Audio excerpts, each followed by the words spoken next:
টি-20 বিশ্বকাপ একেবারেই হাত মেলানো দূরত্বে দাঁড়িয়ে। এবার দেখে নেব সংক্ষিপ্ততম ক্রিকেটের নবম বিশ্ব আসরের কিছু সংক্ষিপ্ত সংবাদ। অফ ফর্মের কারণে আইসিসি টি-20 ব্যাটিং র্যাঙ্কিংয়ে 5 ধাপ পিছিয়ে 40 নম্বরে লিটন দাস। তবুও এই ওপেনার বাংলাদেশের ব্যাটারদের মধ্যে সবার উপরে থেকেই খেলবেন টি-20 বিশ্বকাপে। 34 ধাপ উঠে 84 নম্বরে জায়গা করে নিয়েছেন বাঁহাতি তরুণ ওপেনার তানজিদ হাসান।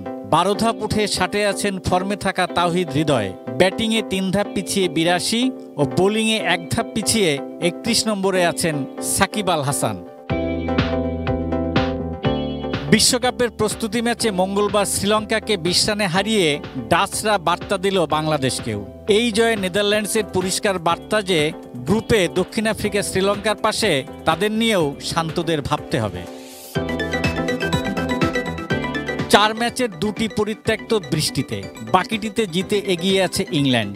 পাকিস্তানি পেসার হারিস রউফ 2টি ম্যাচ না হওয়ায় অখুশি, তবে পাকিস্তান এর পর থেকে জিততে থাকবে বলে তিনি আত্মবিশ্বাসী। বাকি দলগুলিকে হুমকি দিয়ে রাখলেন তিনি। পবিত্র Kundu, sports desk, ATN news.